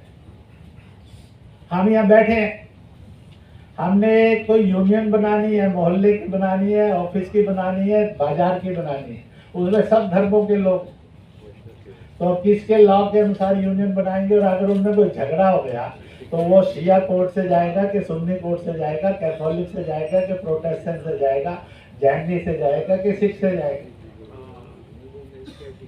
ट्रक चढ़ाया एक मजहब वाले ने, ट्रक चढ़ा 3 मजहब वालों पर, तो मुकदमे का फैसला कहाँ जाकर होगा? सारी दुनिया के अंदर 1 नेशन है, 1 पीपल है, 1 कॉन्स्टिट्यूशन है, 1 लॉ है, 1 फ्लैग है, 1 स्लोगन है, 1 नेशनैलिटी। भारत को तोड़ने और बांटने का अधिकार मांगने वाले लोगों को अधिकार देना चाहिए कि नहीं देना चाहिए, ये तय तो करना पड़ेगा। हर चीज अच्छी है जो मानता है, ये कहीं नहीं लिखा है। जो ऐसा कहने वाले होते हैं, मैं कभी कभी हंसकर उनको कह देता हूँ, आपका बेटा और पत्नी भी बहुत डिमांड करती होगी, आप पूरी करते हैं क्या? तो उनको बताऊं कि सारे धरना देकर बैठ जाओ बाहर साहब, डैडी गो बैक मुर्दाबाद लो, तो क्या होगा साहब? घर घर में अखाड़ा हो जाएगा। तो हम अश्लीलता देश के, समाज के और आने वाले अपने बच्चों को परोसना करना चाहते हैं। Disrespect everybody, disrespect every religion, disrespect every personality. तो क्या हम शैतानों का मुल्क बनाना चाहते हैं इस देश को? जिस चाहे को जब चाहे गाली देते। हमने तो ये संस्कृति के साथ जिया, respect for all, follow your own, don't criticise other, no need of conversion, participation of all. इसलिए मैंने बोलते समय कहा, सबसे अच्छा रास्ता है जिस भी मत पंथ का कोई त्योहार आता है वो अपने त्योहार में बाकी सब मत पंथों के लोगों को बुला ले और लोग उसको ज्वाइन करके मिलकर मनाएं। जिसको जैसी जैसी इबादत लगती है वैसी वैसी कर ले। तो फिर बांटेगा कौन, लड़ाएगा कौन और भड़काएगा कौन? सब कोई नहीं कर सकता। इसलिए यह पुस्तक आज के समय में जो प्रश्न खड़े हो रहे हैं और जो आने वाले कल में प्रश्न खड़े होंगे, 14 अगस्त 1947 में समापन पर अपने भाषण के आ रहा हूँ। दोपहर रात 12 बजे लाहौर का और ढाका का हर आदमी हिंदुस्तानी कहलाता था। 14 अगस्त 1947 रात को 12 बजे लाहौर का, कराची का, ढाका का हर आदमी हिंदुस्तानी कहलाता था। क्या घटा कि ठीक 12:01 पर लाहौर के लोग और ढाका के लोग पाकिस्तानी हो गए। बट हैपन, देश का नाम ही तो बदला ना, सारी पहचान बदल गई।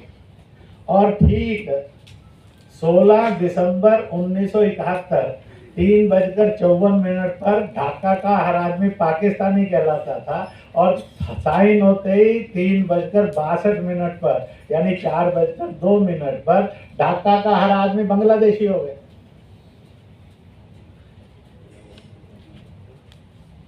दो मिनट में कौन सी चीज बदलेगा?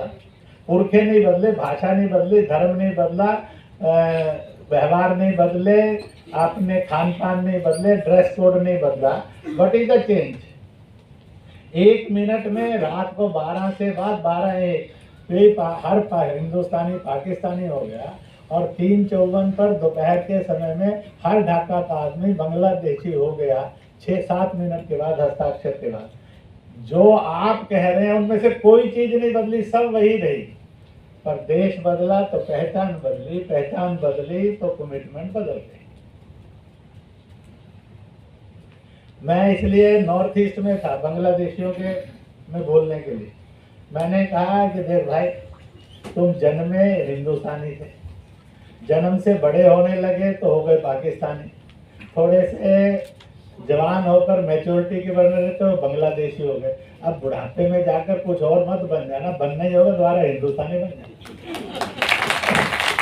ठीक हो जाए। कहीं आना फिर 2-3 टुकड़े कर लो, पता लगे अब 3 और नागरिक याद करने पड़ेंगे और देशों का इतिहास याद करना पड़ेगा। और इसलिए व्यक्ति का डीएनए बाय ब्लड होता है, माँ बाप और बच्चों के बीच। समूहों का डीएनए बाय एंसेस्टर्स होता है कि एंसेस्टर से देश कौन सा है, एंसेस्टर से उसकी संस्कृति कौन सी है, एंसेस्टर से उसकी परंपराएं कौन सी है। और जब सोता है स्वीट ड्रीम, तो ड्रीम किस भाषा में लेता है? आप में से जितने बैठे हैं आज तक जितने सपने लिए होंगे, किसी ने लैटिन, फ्रेंच, यूनानी, रोमन, ग्रीक, अंग्रेजी को अंदर और ड्रीम लिया, ऐसा कोई हो तो जरा हाथ खड़ा करो। आप में से अरबी, तुर्की, ईरानी, इराकी, चीनी, जापानी या रशियन लैंग्वेज में ड्रीम लिया, वो जरा खड़े हाथ खड़ा करो। तो it is a DNA test. आपको ड्रीम उस भाषा में आएगा जो गॉड गिवन है, that is a mother language. इसलिए ये चार आधार हैं समूह के, समाज के रूट्स को जानने के, परंपराओं से। एक, उसके पूर्वज किस देश के वासी हैं। हम सब के पूर्वज हिंदुस्तान के थे, हिंदुस्तान के हैं, हिंदुस्तान के रहेंगे। थैंक गॉड के हमने आई लव यू पाकिस्तान नहीं किया सबसे पहले। हम सब के पूर्वज किस संस्कृति के थे? हम भारतीय संस्कृति के थे, हैं और रहेंगे, जिसको हिंदुत्व भी कहा गया। हमारी परंपराएं कौन सी हैं? वो जो हमारी मूलभूत जातिगत होंगी, भाषागत परंपराएं होंगी, भूगोलगत जो थी, हैं और रहेंगी। और ड्रीम तो दोस्तों, मैं केरल में था मुसलमानों, मैंने कहा किसी को आप में से और ईसाइयों में भाई अंग्रेजी में, लैटिन में, फ्रेंच में, अरबी में, तुर्की में ड्रीम आया? मैंने कहा नहीं साहब, किसी में नहीं आता, मलयाली में ही आता है। तो इसलिए हम सब का डीएनए एक था, एक है और एक ही रहेगा। और इस एकता को प्रतिष्ठित करना, जाति पर, मजहब पर, भाषा पर, दल पर और ऐसी जो अनेक चीजें हैं, उन वैरायटीज के अंदर खिलखिलाकर हंसना, लड़ना नहीं। इसलिए दंगा मुक्त और जंग मुक्त और इसके साथ साथ अपराध मुक्त भारत, इसमें से ये पनपे। इस अपेक्षा से डॉक्टर एस.एन. पठान ने ये मेहनत की है और इसी अपेक्षा से मैं और आप यहाँ इकट्ठे आए हैं। मैंने प्रश्नों के ढेर आपके सामने अलग स्टाइल से रखे, इसलिए कि हम होंगे कामयाब एक दिन और भारत को बनाएंगे और विश्व को समझाएंगे और हम बनेंगे और देश को बनाएंगे। इन्हीं शब्दों के साथ तालियां आपने बहुत बजाई हैं, डॉक्टर पठान जी के लिए खूब तालियां बजा दी। क्योंकि उनकी पुस्तक के कारण मैं और आप मिले, कोई ना कोई कारण चाहिए होता है, आधार चाहिए होता है, तो वो बना है। और आयोजकों ने इतना सुंदर कार्यक्रम निमंत्रण दे देकर बुलाया, उनके लिए भी तालियां बजा दीजिए। और हम सब मूलतः ये है दर्शन कैसा है और मानव कल्याण का कैसा दर्शन है हिंदुत्व, इन सब पर और डॉक्टर कृष्ण गोपाल जी को हम सुनने के लिए आए हैं। इस पुस्तक के लेखक श्रीमान पठान साहिब, डॉक्टर मेहताब आलम साहिब, गुना से आए करार साहिब, अफजल अहमद कहाँ गए? अफजल अहमद जी, मिलाद रहमान साहिब, इंद्रेश जी और इस सभागृह में उपस्थित आदरणीय बंधुओं और बहनों, आप लोगों ने पठान साहब को सुना और इंद्रेश जी को सुना, उसके पहले करार साहब के अनुभव भी सुने। आज का दिन इस पुस्तक के विमोचन के लिए है और पठान साहब ने अपने जो अनुभव हैं जीवन के, उन अनुभवों को इस पुस्तक में लिखा है। जन्म से एक मुस्लिम परिवार में वे जन्मे, लेकिन एक 50-55 वर्ष का जो उनका अनुभव रहा, वो उस समाज में रहा जो समाज उनके गांव में, विद्यालय में, विश्वविद्यालय में या जहाँ वे इस लोकेलिटी में रहे होंगे वहाँ उनके आसपास था। तो 50-55 वर्ष का अनुभव कोई कम नहीं होता, बड़ा अनुभव होता है। बार बार प्रसंग पर लोग मिलते हैं, नए नए लोग मिलते हैं। सुदीर्घ जो अनुभव आया, एक लॉन्ग एक लाइफ जो का जो एक्सपीरियंस उनका है, वो उन्होंने अपनी पुस्तक में लिखा। मैं तो पहली बार इस पुस्तक को देख रहा हूँ, मैंने कुछ ज्यादा इसको अध्ययन नहीं किया था। तो लेकिन अपने मन में बहुत सारे प्रश्न भी आएंगे, लेकिन उन्होंने जो लिखा है भारतीय एकात्मता यह और मुस्लिम विद्वेष नहीं, तो ये दोनों ही शीर्षक मुझको अधूरे लगते हैं पठान साहब, विद ड्यू रिस्पेक्ट। तो हिंदुत्व ये केवल भारतीय एकात्मता का प्रतीक नहीं है। हिंदुत्व जो है ये किसी भी हिंदू विद्वान ने जो धार्मिक आध्यात्मिक होगा भारत के कल्याण की बात कभी नहीं कही। अब हमको उदाहरण बता दीजिए, खूब सोच करके बताइए। महर्षि अरविंद ने, विवेकानंद ने कोई ऐसा स्लोगन मार दिया हो भारत का कल्याण हो, ऐसा नहीं। जब बात आई होगी तो बात यही आई होगी विश्व का कल्याण हो।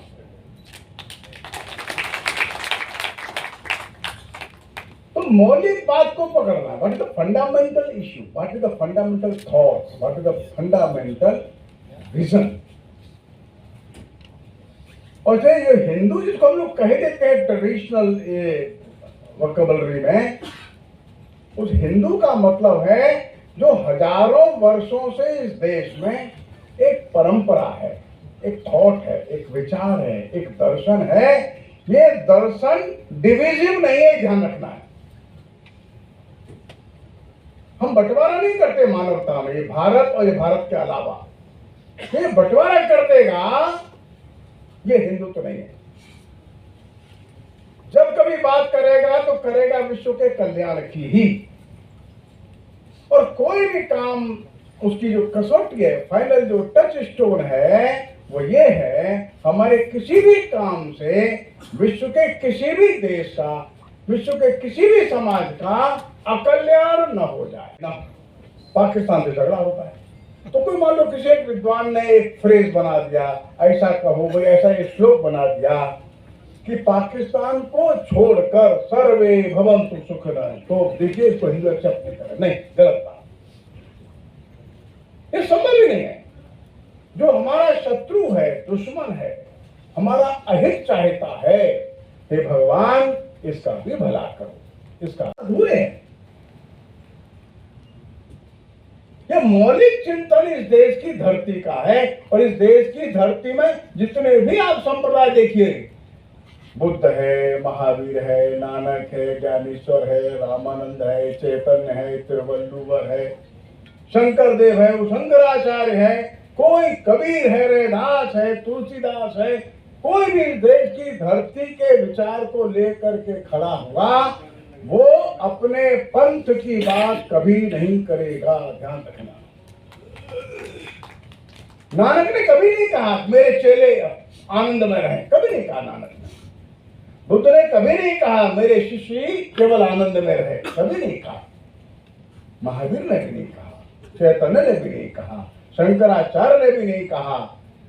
इस देश की परंपरा में मेरा और तेरा, ये मेरे, ये बिराने, ये हमारे, हमारे नहीं, ये हमारे मित्र, ये हमारे एनिमी, ये डिवीजन इस देश में है ही नहीं।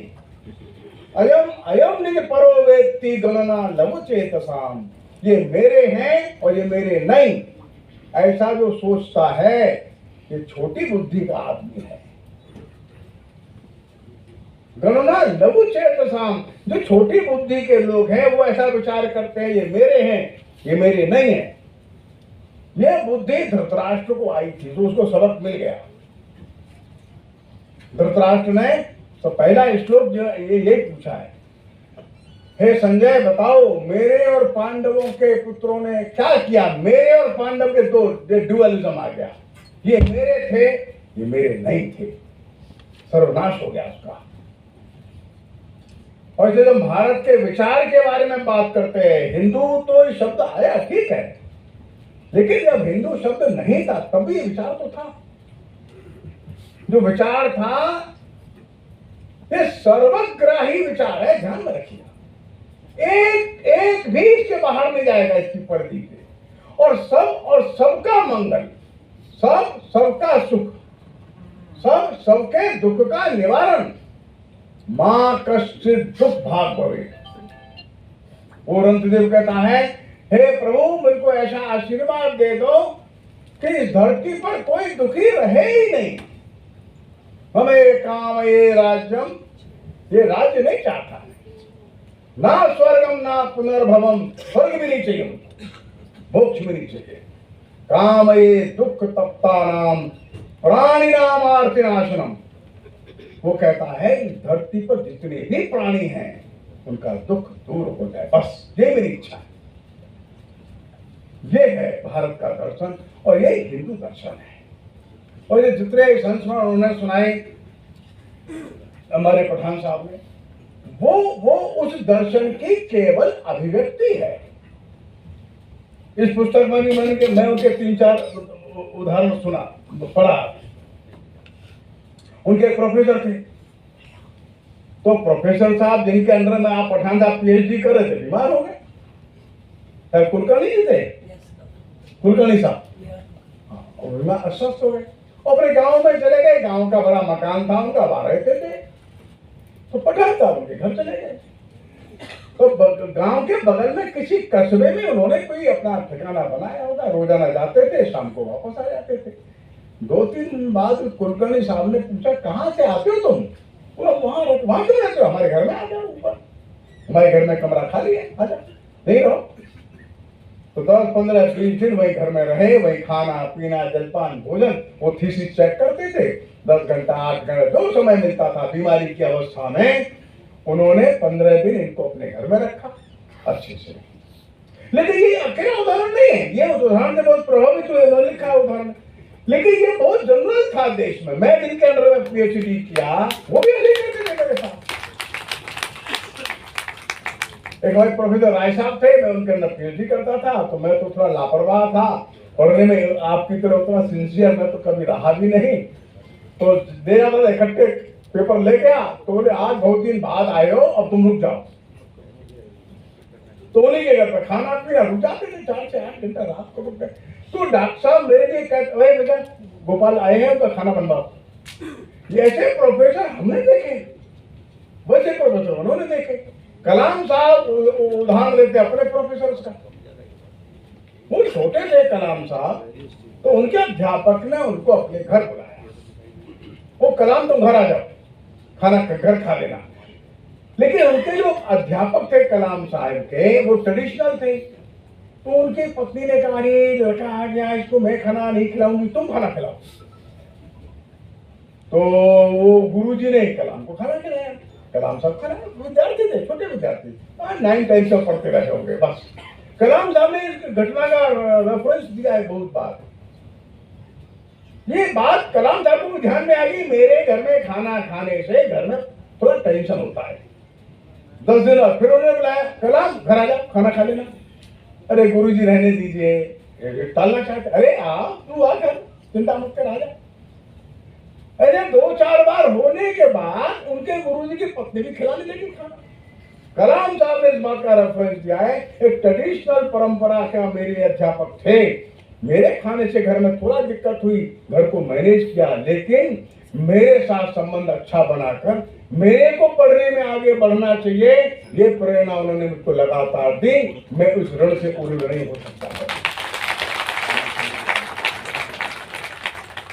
मतलब ये देश का संस्कार और विचार है। क्योंकि अध्यापक अपने बच्चे में स्टूडेंट नहीं देख रहा है, ध्यान में रखिएगा।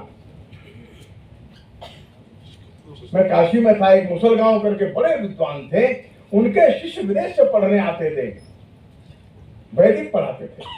वो जो 95 के रहे होंगे इस एज में, वो प्रोफेसर थे, अवकाश प्राप्त थे, रिटायर्ड थे। एक दिन मैं मिलने के लिए उनके घर गया था, मुसलगांवकर जी के पद्म श्री वगैरह अनेक पुरस्कार उनको मिला था। 6 स्टूडेंट उनके बैठे थे, सब विदेशी थे, कोई फ्रांस से आए, कोई जर्मनी से आए, इटली से आए, पढ़ा रहे। मुसलगांव कहते हैं, मेरे विद्यार्थी ऐसे बैठते हैं जैसे शिव बैठे हो मेरे सामने, परमात्मा के रूप बैठे थे। मैं इनको परमात्मा का रूप मान करके इनको पढ़ाता हूँ।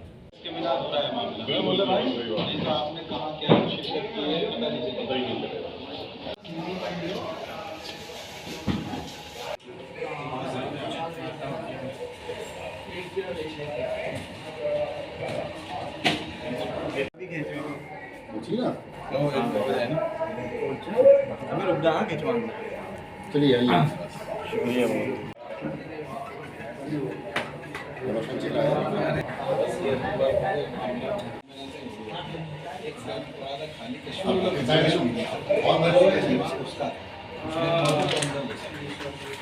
आगे ले चलेंगे और सारे देश की अनंत विविधताओं में से भी एक आत्मभाव के स्वर गुंजाएंगे। सारा विश्व हमको ध्यान से देख रहा है।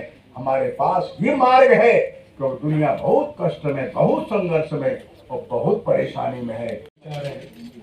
बहुत अच्छी तरह से इसका विवेचन आपने हमारे सामने रखा है। अभी हम कार्यक्रम के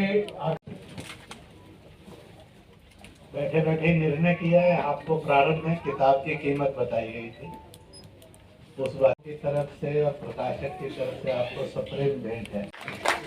आप इतना ही ध्यान रखिए कि चुपचाप ले लीजिए। सब्जी मंडी या मछली और सबकी एक साथ फोटो हो जाएगी। पहले चंद लोगों ने लोकार्पण किया था, फिर 100% लोग लोकार्पण करेंगे। ऐसे फोटो ली जाएगी।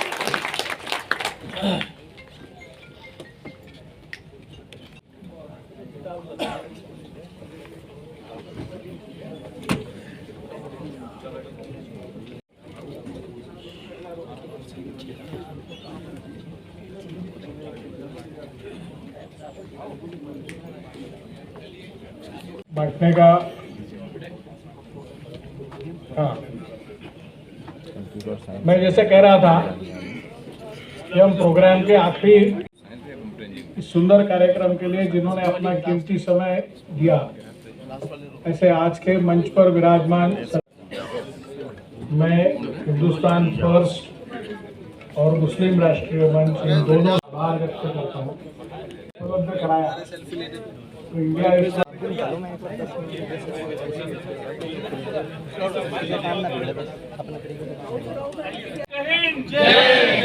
भारत माता की जय, भारत माता की जय, वंदे मातरम, वंदे मातरम।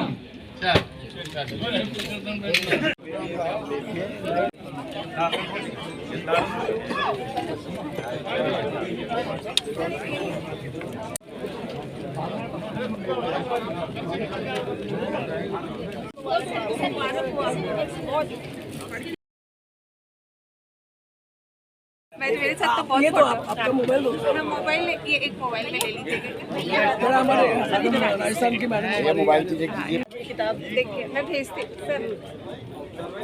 अनीशा थोड़ा आगे बढ़। हमारे कि नहीं? अब सब आ रहे हमारे।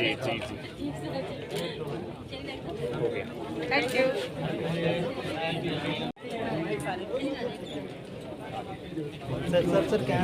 ऐसा है, भारत अपनी धरती से, अपने समाज से और अपनी संस्कृति से और परंपराओं से सर्वसमावेशी है। उसको आर्यत्व, भारतीयत्व, हिंदुत्व, इंडियननेस, हिंदुस्तानियत इन नामों से पहचाना जाता है। कुछ लोग डेलिबरेटली इनमें से किसी शब्द को संकुचित, सांप्रदायिक और कट्टरता स्थापित करने में लगे हैं। यह उनका असंवैधानिक, अपराधपूर्ण, शरारतपूर्ण षड्यंत्र है। इसलिए हिंदुत्व ये सर्वसमावेशी है, इसको प्रतिष्ठित करने के लिए डॉक्टर पठान ने पुस्तक लिखी। आज उसका लोकार्पण हुआ। सैकड़ों बुद्धिजीवी डायरेक्ट कार्यक्रम में थे। कई लाख लोग भारत और विश्व में आज के इस कार्यक्रम से जुड़े हुए थे और उनको एक सही ठीक संबंध में आया, क्योंकि जब तक हम जाति, मजहब, भाषा, दल आदि के अहंकार नहीं छोड़ेंगे, इसलिए भारत ने, हिंदुत्व ने कहा है follow your own, respect all, don't criticise any other and join all. यह है जो सर्वसमावेशिता का चिंतन है, वसुधैव कुटुंबकम का, उसको आज बताया गया। और इस विश्वास के साथ कि कल और आज में एक अंतर आएगा जो बांटने वाले हैं, लड़वाने वाले हैं, भड़काने वाले हैं, तोड़ने वाले हैं, उनको देश पराजित करेगा। जो जोड़ने वाले, मिलाने वाले, मोहब्बत बढ़ाने वाले, तालीम तरक्की की ओर ले जाने वाले हैं, उनके आधार पर यह देश दिन दुगनी रात दुगनी तरक्की करते हुए विश्व को भी मंगलमय करेगा। विश्व को भी युद्धों से और हिंसा से, बेरोजगारी और एक दूसरे के प्रति की जो क्रूरताएं हैं उनसे मुक्त करने में सक्षम होगा। कश्मीरी पंडितों का आक्रोश बड़ा स्वाभाविक है, परंतु इससे ज़्यादा आक्रोश कश्मीरी पंडितों का इस बात में है कि जो दल बड़े सेकुलरिज्म के और नारा लगाते हैं, चाहे वो आप पार्टी हो, चाहे ममता बनर्जी की पार्टी हो, चाहे अखिलेश की पार्टी हो, चाहे राहुल की पार्टी हो, चाहे शरद पवार की पार्टी हो, चाहे उद्धव की पार्टी हो, चाहे और अन्य दलों की पार्टियां हों, उन सबको ऐसे चुप्पी सूंघ गई जिससे ये सिद्ध हो गया they are not for the nation. वो चाहते हैं कि और कश्मीर के अंदर लोगों पर जुल्म होता रहे। इसके कारण उनमें वो आक्रोश और है। जिन्होंने कश्मीर फाइल का मजाक उड़ाया था उन पर और अधिक आक्रोश है कि वो लोग जो हैं और कश्मीरी पंडितों, ब्राह्मणों की मौत पर अपनी राजनीति कर रहे हैं। कुछ भी नैतिकता होगी तो वो सामने आएंगे और पुनर्वास में भारत सरकार का हाथ बटाकर कश्मीर के अंदर बसने वाले हिंदुओं को रक्षा देंगे और उनको सम्मानजनक जीवन देंगे। और वहाँ की जनता भी, उसको मैं आह्वान करता हूँ, मौका है, आगे आओ और अपने भाइयों और बहनों की सुरक्षा के लिए हाथ से हाथ मिलाकर आतंकवाद के विरुद्ध खड़े हो जाओ। जब तक एक एक आतंकवादी से मुक्त कश्मीर घाटी नहीं होती, तब तक देश और दल और कश्मीर के लोग चैन से नहीं बैठेंगे। उत्तर प्रदेश के अंदर जब सारे त्यौहार अनेक धर्मों के एक साथ आए तो मुख्यमंत्री योगी आदित्यनाथ ने सबसे बड़ा संवैधानिक किरदार निभाया कि उन्होंने गोरक्षपीठ के सारे लाउडस्पीकर डाउन किए, फिर कृष्ण जन्मभूमि के डाउन किए। अपने आप 50-60 हज़ार 70 हज़ार लाउडस्पीकर पूरे उत्तर प्रदेश में, गुरुद्वारे होंगे, मस्जिदें होंगी, दरगाहें होंगी, मंदिर होंगे, गुम्फाएँ होंगी, चर्च होंगे, बिहार होंगे, सबसे डाउन हो गए। और the peaceful time of the Uttar Pradesh दिख गया। और उसी के साथ साथ जो अवैध कब्जा करके गरीबों की ज़मीनों पर कब्जा किए हुए शोषण करते हैं, उनको भी न्याय का लेसन दिया। यह एक मॉडल है जो और महाराष्ट्र ने और सारे देश ने फॉलो करना चाहिए कि सब अपने अपने धर्म को मनाएं। भारत एकमात्र ऐसा देश है, भारतीय एकमात्र ऐसा समाज है, भारतीयता एकमात्र ऐसी फिलॉसफी है जिसको हिंदुत्व, आर्यत्व, भारतीयता, हिंदुस्तानियत, इंडियननेस आदि के नामों से जाना जाता है। यह संकुचित सांप्रदायिक कट्टरपंथी नहीं है, सर्वसमावेशी थी, है और रहेगी। या वो द्वेष से भरे हुए हैं। यह देश, इस देश की 100% जनता पूर्वजों से हिंदुस्तान की है, हिंदुस्तानी। जी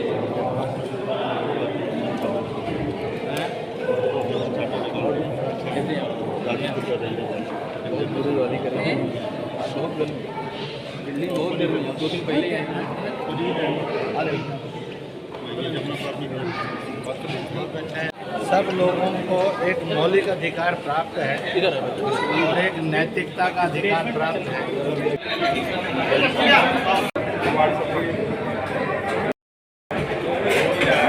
आप यहाँ पर आए और जो बुक का जो यहाँ रिलीज हुआ है उस बुक के बारे में आप क्या कहना चाहते हैं? ये कौन सा अंग्रेजी से उसमें जब बोलने का नहीं है।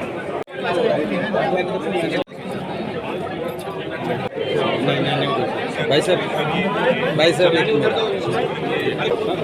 भाई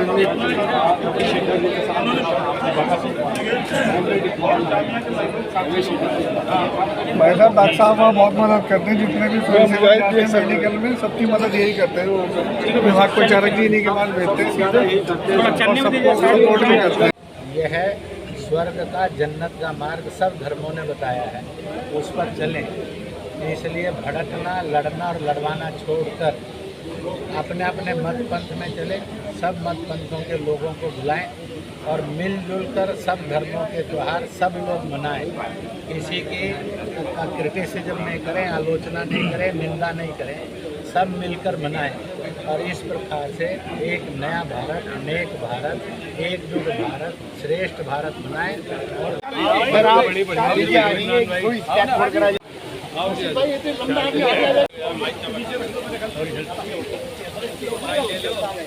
जल्दी करो, गर्मी लग रही है।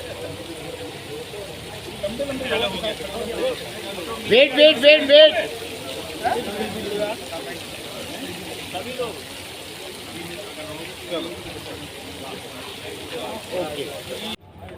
आज हमारे बीच मोहम्मद इस्माइल जी हैं।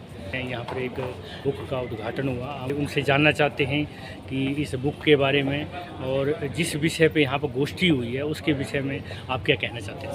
बहुत अच्छा प्रोग्राम हुआ। ऐसे प्रोग्राम होते रहने चाहिए, जिससे जो बीच में दोनों रिलीजर्स के बीच में जो काई है वो भी ख़त्म होगी, और हमें जो कुछ अशिक्षा है हमारे कुछ लोगों के बीच में, उनको जागरूक होंगे और ये पता लगेगा कि क्या क्या दूरियां हैं, उनको पास आना चाहिए और मुल्क की तरक्की होगी। और ऐसे प्रोग्राम होते रहने चाहिए।